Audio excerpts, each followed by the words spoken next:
Hello and welcome back to this next episode of Artcore's Artist Takeover. I have been going live every week for the last 2 weeks, teaching Artcore's crafternoon sessions on the Wednesday. So if you do want to see me teaching live, then obviously next Wednesday it's your opportunity. Today I'm going to talk a little bit about my work, which is kind of something we all try to fit in as an introduction at the end or the beginning of a class. So I'm very fortunate to be here with you today virtually and to talk about myself and to try and make sense as well as for you as well as for myself where did I come from and where I'm heading to. I used to always write journals, which I thought helped me a lot because it gave me a lot of clarity. And then when I read my thoughts, I kind of felt like I can see myself through different eyes and find solutions. So hopefully this kind of artist takeover will make you. Hi Ray.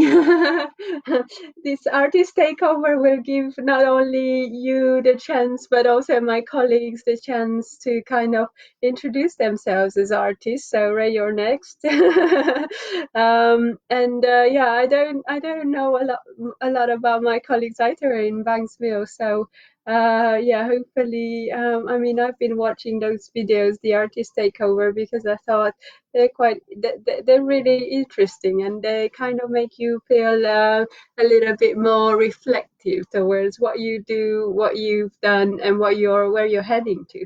So absolutely recommend those videos. It's a nice way of connecting, a nice way of learning a little bit about ourselves and about the others, and forming like a close community of people. Yeah, I'll start from the beginning, unless anybody else has got any questions. So I was born in Transylvania. Yeah, you heard me right. And I do know all the jokes about vampires. So I'm not gonna go there. I was born in Transylvania many years ago, and I studied art. So in our school education system, we have a different way of approaching. We kind of do everything in 4 years. We have primary 4, secondary 4, then high school or college 4, and then university used to be 5, but now they shrink it down to 3 to kind of match the European system. So I did my art college. So I'm not gonna talk about primary and secondary school mainly because I don't remember much about it. I remember always loving arts and always loving kind of drawing and painting and yeah, most of the memories that I have is obviously exams and then art that I did, an art project that kind of got me hooked onto what I was doing. I studied into the art college.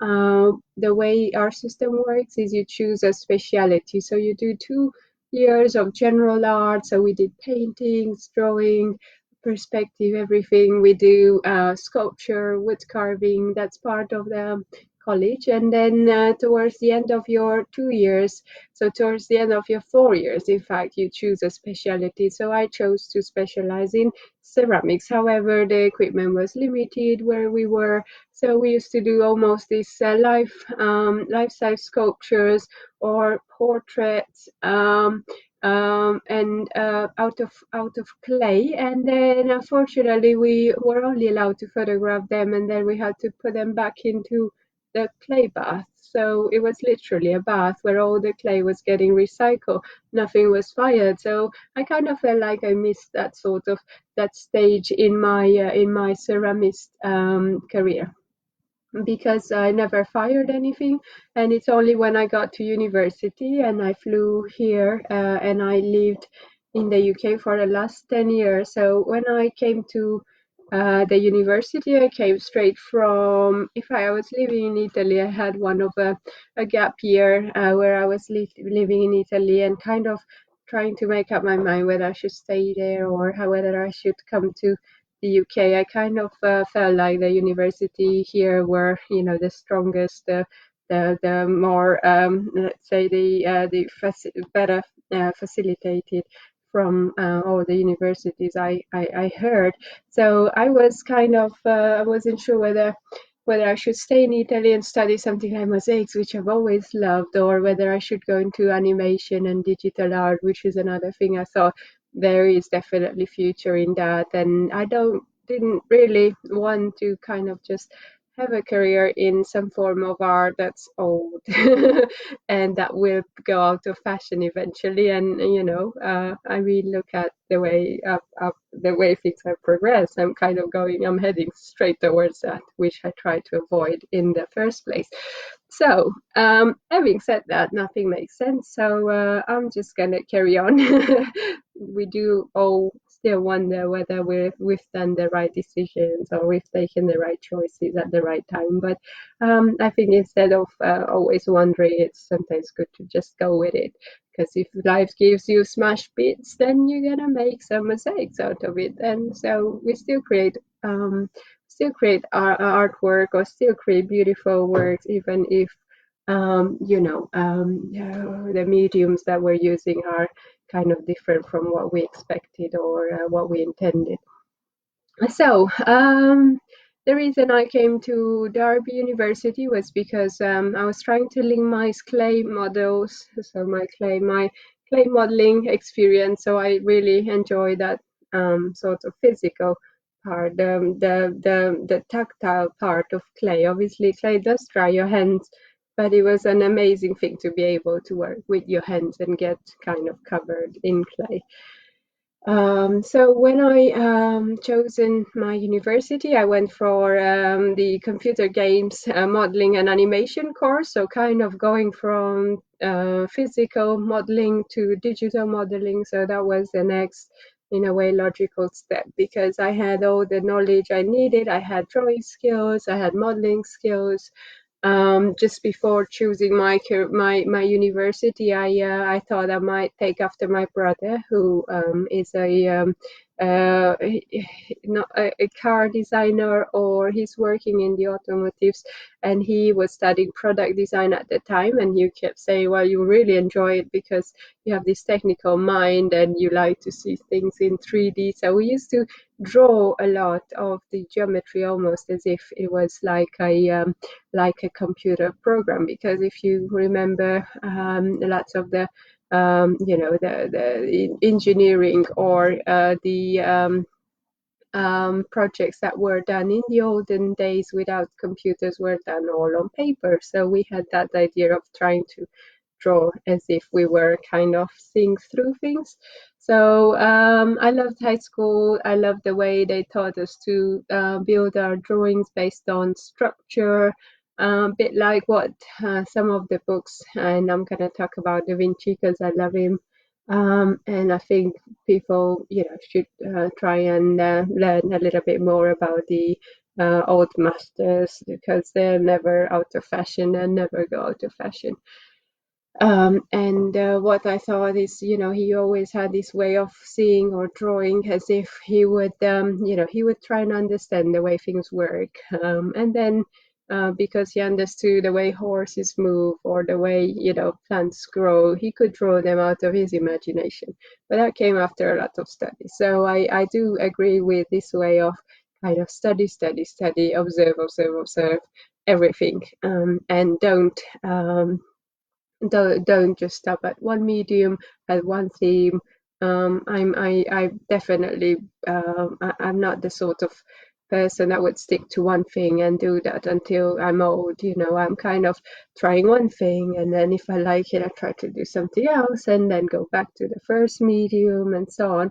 So kind of identifying myself with the let's say the college experience, the college qualification as a ceramist, or clay modeler. I'm not identifying myself with that, although I did feel like I took whatever I needed from there and sort of carried forward and added another layer and another layer and a lot of knowledge.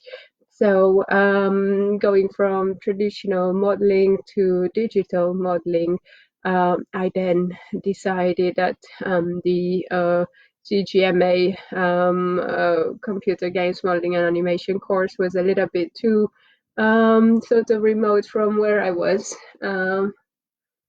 Remote in the sense that I was missing interaction, and I wasn't that keen on the idea of living in this virtual reality without any links to the real world. So as fascinating as that word was, I started kind of trying to implement the 3D or the computer work into something more physical. So I did some laser cutting, I did some 3D printing, I did some animation. I've changed my course from CGMA to visual communication because I thought that's including a broader aspect of art, and it gives me the freedom to try different mediums, and gives me the freedom to link so many things that I like. For example, I thought about doing some clay modeling or some drawing, some frame by frame animation like the Disneyland kind type. But I felt like I'm a slow learner and I take a long time. And I felt like university, when, you know, in 3 years, I hardly could do a project. So I felt like maybe I needed my university degree to go over, you know, 4, 5, 6 years to allow me more time. But anyway, I kind of saw university as a challenge, learn as much as possible, felt overloaded, felt many times that I'm going to give it up because it's just a bit too much for me. And I'm not sure where I'm going with all this. But later on, I felt like everything's kind of settled down, and I was able to just just not panic anymore and do art and see where it takes me. So after university, I just graduated and went into animation. So I worked for many years as an animator, and again I felt quite remote, and I tried to find a way to come back to the real life, rather than in front of the screen all the time. So I found a drawing group that I go to, and I paint, and I went back to kind of the traditional way of working.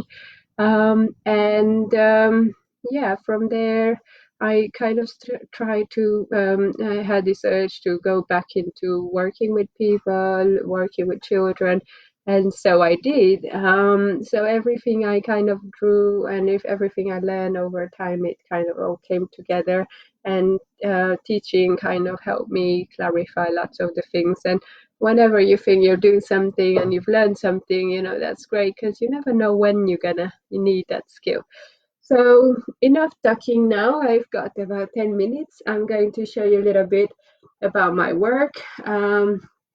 After after my career as an animator, I went into teaching. I found a company that was working with children, and I was doing clay modeling a lot for children with polymer clay. And after that, I kind of started teaching fine art more and more. And then eventually I have opened my mosaic studio, and let me see, what can I show you? This is some of my work. I've got tons and tons of folders. So I'm very keen on portraits, and that's one of the things that I've started doing since I was working with clay, and that's never left me. So I draw from life. One of my favorite things to do at the sketching club in Derby is to go and draw from life. So draw real people. Sometimes they look like the people I'm drawing from, sometimes they don't. Sometimes they just supposed to look like Vikings because people dress up. So I've got many portraits like this. I use some of those studies to create mosaics afterwards, or even to do oil paintings. That's Peter. Peter, where are you there? So those are all studies that are doing within like 2 hours with a live sitter.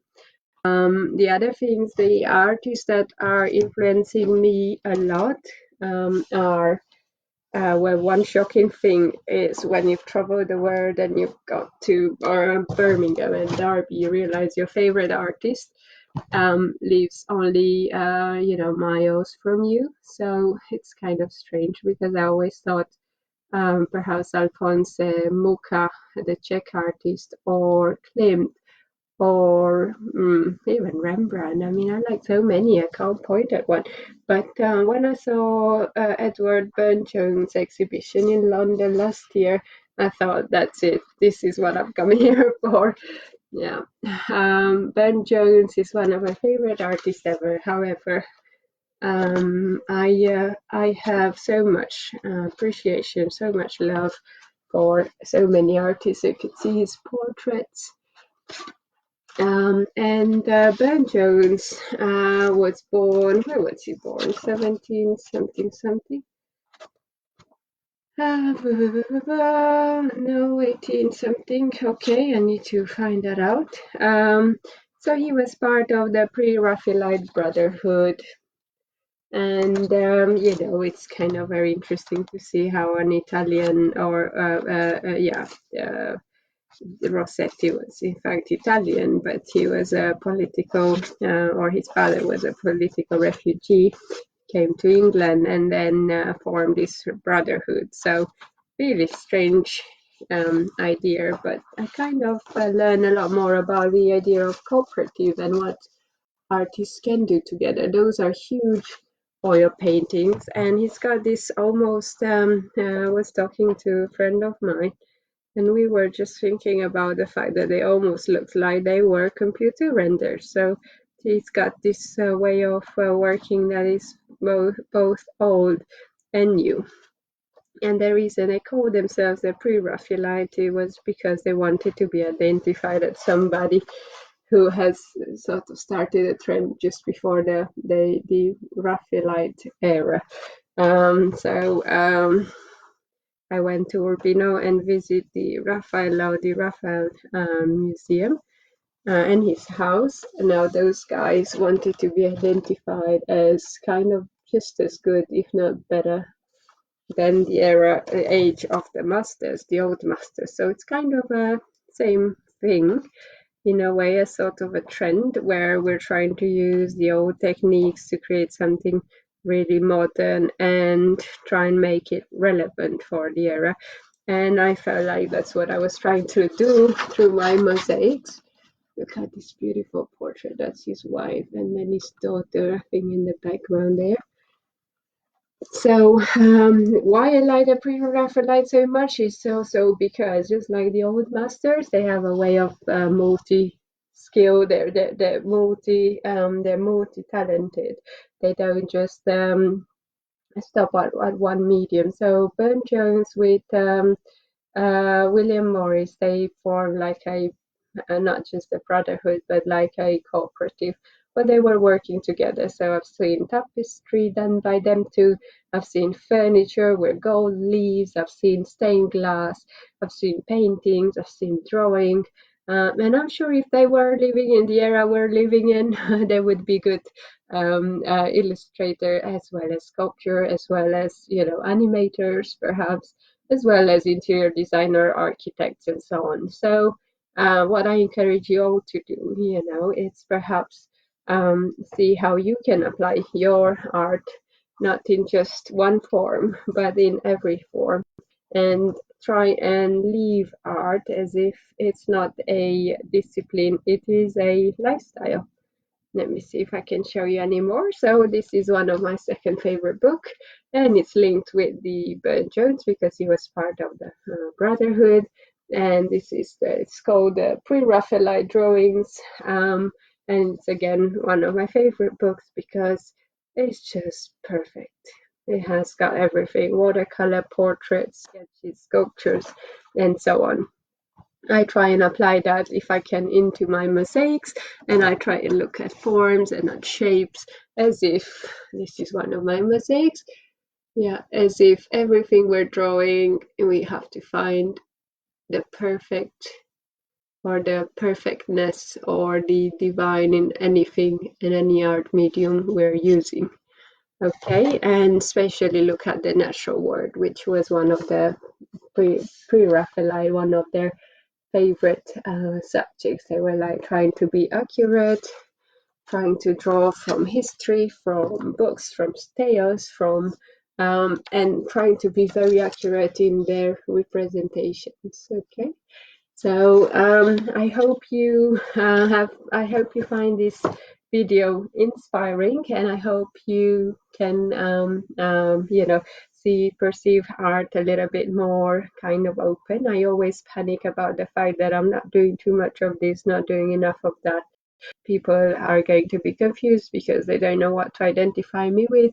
But at the end of the day, if you can think about the fact that anything you do will contribute to you becoming a better person, a better artist, a better teacher, then there's nothing to worry about. So enjoy this, period of perhaps quietness, isolation, and explore different mediums. And don't be afraid to try, and don't be afraid to just experiment with any medium, just like a child. So I hope you all have a good Easter, and I'll see you next Wednesday if you are following Artcore's Crafternoons video. If not, then you can keep an eye on my social media, and perhaps I'll meet you at Artcore at some of their sessions. Hopefully, we'll be back soon. So have a lovely Easter, everyone, and speak to you soon. Bye.